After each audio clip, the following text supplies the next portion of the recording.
Hello viewers, আসসালামু আলাইকুম।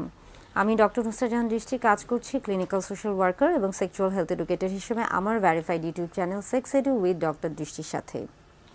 কিছুদিন আগে দুবাইয়ে অনুষ্ঠিত হলো ২৪তম যৌন স্বাস্থ্য সম্পর্কিত যে ওষুধগুলো রয়েছে সেটার বিশ্ব সভা, এবং সেই সভাতে আমার সৌভাগ্য হয়েছিল অংশগ্রহণ করার। বর্তমানে দেখা যাচ্ছে যে বেশ কিছু নতুন তথ্য এসেছে। কিছুদিন আগেও পেনিস বা পুরুষ লিঙ্গ নিয়ে আমরা বেশ কিছু বার্তা দেওয়ার চেষ্টা করেছি। পুরুষদের পেনিস নিয়ে অনেকেরই অনেক রকমের প্রশ্ন থাকে, এবং বিশেষ করে আমরা যদি পুরুষ লিঙ্গের বিষয়ে আসি, সেই ক্ষেত্রে কিন্তু সবচেয়ে যে পরিচিত যে প্রশ্ন বা সবচেয়ে পরিচিত যে জিনিসটা সবাই জানতে চায় বা সবার মধ্যে একটা আগ্রহ কাজ করে, সেটা হচ্ছে যে পেনিসের সাইজ এবং পেনিসের শেপ। এটা নিয়ে কিন্তু অনেকেই প্রশ্ন থাকে অনেকের, এবং অনেকেই কিন্তু দ্বিধাদ্বন্দ্বে ভুগে থাকেন, এবং এই প্রশ্নগুলোর উত্তর অনেকেই অনেকভাবে দেওয়ার চেষ্টা করেছেন, এবং এগুলো নিয়ে কিন্তু অনেক ধরনের গবেষণা হয়েছে, এবং এক একবার এক এক গবেষণায় কিন্তু এক এক রকম ফলাফল এসেছে। এবং সব ফলাফলগুলোকে মিলিয়ে আমরা শেষ যে ভিডিওটা বানিয়েছিলাম বা শেষ যে ভিডিওটা করেছিলাম, সেখানে বলেছিলাম যে আসলে পেনিস বা পুরুষ লিঙ্গের যে এই যে আকার বা আকৃতির যে বিষয়টা রয়েছে, এটা শুধুমাত্র যে যাও নিচে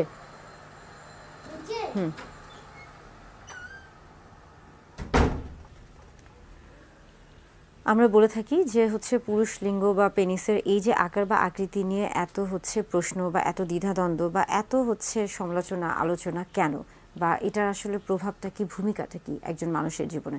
দাম্পত্য জীবনে স্বামী স্ত্রী যখন মেলামেশা করছেন, সেটা যখন আমরা বলে থাকি যে শারীরিকভাবে মেলামেশা করছেন, তখন আসলে অনেকের ক্ষেত্রে এই পুরুষ লিঙ্গ বা পেনিসের সাইজ বা আকার আকৃতি এটা কিন্তু অনেক ক্ষেত্রে গুরুত্বপূর্ণ হয়ে থাকে, এবং অনেকের ক্ষেত্রে কিন্তু এটা গুরুত্বপূর্ণ নাও হতে পারে।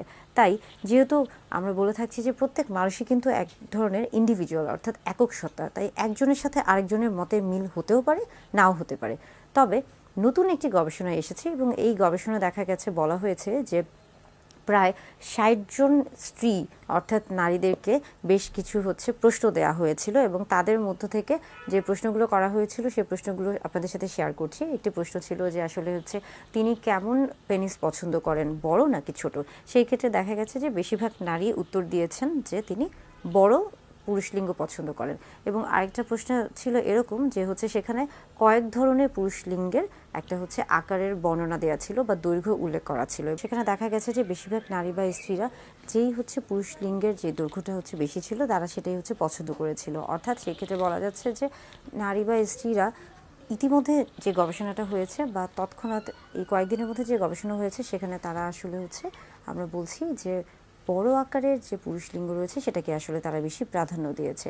এর পাশাপাশি দেখা যাচ্ছে যে তাদেরকে বেশ কয়েকটা আমরা বলে থাকছি যে উদাহরণ বা বেশ কয়েকটা ডামি বা স্যাম্পল দেওয়া হয়েছিল, যে তারা আসলে কোন ধরনের পেনিস বা পুরুষ লিঙ্গ পছন্দ করে থাকেন, এবং সেখান থেকে তারা দেখা গেছে যে তারা সবচেয়ে বড় দৈর্ঘ্যের যে পুরুষ লিঙ্গটা ছিল বা পেনিস ছিল সেটাকেই নির্বাচন করেছে। এই থেকে বোঝা যাচ্ছে যে অতিরিক্ত নারী বা অতিরিক্ত স্ত্রীদের ক্ষেত্রে বা বেশিরভাগ স্ত্রীদের ক্ষেত্রে, নারীদের ক্ষেত্রে তারা যেই পেনিসের সাইজ বড় সেটাকে বেশি প্রাধান্য দিচ্ছে। তাহলে সেই ক্ষেত্রে কি আসলে মোটা বা চিকন এটার কোনো সম্পর্ক আছে, বা যৌন তৃপ্তির ক্ষেত্রে বা তাদের যৌন তৃপ্তির ক্ষেত্রে এই যে মোটা বা চিকন এটার সম্পর্কটা কি? সেই ক্ষেত্রেও যখন তাদেরকে প্রশ্ন করা হয়েছে, তখন তারা এটাই বলেছে যে তাদের কাছে তুলনামূলকভাবে যেই পেনিস বা যেই পুরুষ লিঙ্গটা আসলে কিছুটা মোটা, সেটাকেই তারা বেশি প্রাধান্য দিয়েছে। অর্থাৎ এই যে এতক্ষণ ধরে আমরা যে গবেষণাগুলোর কথা বলছি, এটা খুবই কিছুদিন আগে এই গবেষণার ফলাফলটি এসেছে, এবং এটা নিয়ে এখনও বেশ কিছু গবেষণা চলছে।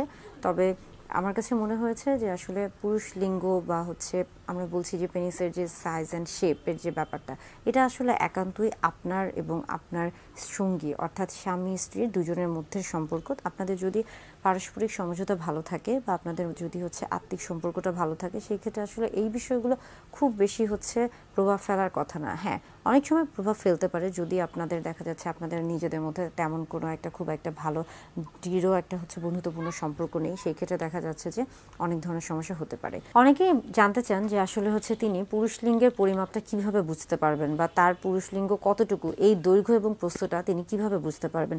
সেই ক্ষেত্রে বলতে চাই যে এটা আসলে হচ্ছে পরিমাপটা তিনভাবে করা হয়ে থাকে বা তিনটা অবস্থায় আপনি এই পরিমাপটা নিতে পারেন। একটি হচ্ছে ফ্ল্যাসিড পেনিস, অর্থাৎ আমরা বলে থাকি যে স্বাভাবিক অবস্থায় যে পেনিসটি রয়েছে বা যেটি হচ্ছে আসলে স্বাভাবিক অবস্থায় থাকে বা নিচে ঝুলে থাকে সেটাকে আসলে ফ্ল্যাসিড পেনিস বলা হয়ে থাকে। এবং আরেকটা হচ্ছে যে ইরেক্ট পেনিস, অর্থাৎ এটাকে বলা থাকছে যে বা বলা হয়ে থাকছে যে যখন উত্থান হচ্ছে পেনিসের তখনই এটাকে ইরেক্ট পেনিস বলা হয়ে থাকছে এবং এই অবস্থায়ও কিন্তু পরিমাপ নেওয়া হয়ে থাকে। এবং আরেকটা হচ্ছে যে এসপিএল, এটাকে বলা হচ্ছে যে স্ট্রেচ পিনাইল লেন্থ, অর্থাৎ যখন আপনার ধরুন যে এই ক্ষেত্রে হচ্ছে আপনার পেনিসটা এখানে হচ্ছে আমরা বলে থাকি যে এভাবে ফ্ল্যাসিড অবস্থায় আছে, ঝুলে আছে এবং সেটাকে আপনি হচ্ছে টেনে সোজা করছেন বা একটু হচ্ছে এই যে চামড়াগুলো রয়েছে এটাকে একটু পিছনের দিকে টানছেন বা স্ট্রেচ করছেন, সেটাকে আসলে এসপিএল বলা হয়ে থাকে। এবং এই ক্ষেত্রে অর্থাৎ ফ্ল্যাসিড বা আমরা ইরেক্ট বা এসপিএল সব ক্ষেত্রে কিন্তু পিউবিক যে বোনসটা রয়েছে, অর্থাৎ এখানে যে পিউবিক বোনসটা শক্ত অনেকটা, যদি আমরা এটাকে পেনিস মনে করে থাকি সেই ক্ষেত্রে এখানে যে শক্ত যে হাড্ডিটা রয়েছে পিউবিক বোনস, সেটার থেকেই কিন্তু আসলে হচ্ছে আপনাকে মাপটা নেওয়া শুরু করতে হবে। এবং এটা কিন্তু টিপ অফ দ্য পেনিস, অর্থাৎ এই যে যেই রাস্তা থেকে প্রস্রাব করা হয়ে থাকে বা হচ্ছে এই টিপ অফ পেনিসের এই পর্যন্ত হচ্ছে পুরো মাপটা নেওয়া হয়ে থাকে এবং এটাকেই কিন্তু আসলে হচ্ছে লেন্থ বলা হয়ে থাকছে। এটাকে আমরা বলে থাকছি যে হচ্ছে পিনাইল লেন্থ। এবং আরেকটা হচ্ছে যে পিনাইল গার্ড, যেটাকে আমরা প্রস্তুতের কথা বলে থাকছি এবং সেটা আসলে মূলত আমরা পিউবিক বোনসের এখান থেকে শুরু করছি এবং এটাকে আমরা ঘুরিয়ে ঘুরিয়ে আসলে হচ্ছে পরিমাপটা নিয়ে থাকি। এবং দেখা যায় যে এটা হচ্ছে স্বাভাবিকভাবে বা এশিয়া মহাদেশের ক্ষেত্রে এই যে পরিমাপটা এটা মূলত 3 থেকে 4 ইঞ্চি দৈর্ঘ্যটা হয়ে থাকে এবং হচ্ছে প্রস্থটা অনেকের ক্ষেত্রে 2 ইঞ্চির মতো হয়ে থাকে। অনেকের ক্ষেত্রে এর চেয়ে কম হতে পারে, এর চেয়ে বেশিও হতে পারে, তবে এটা হচ্ছে আমরা বলে থাকছি যে গড়ে।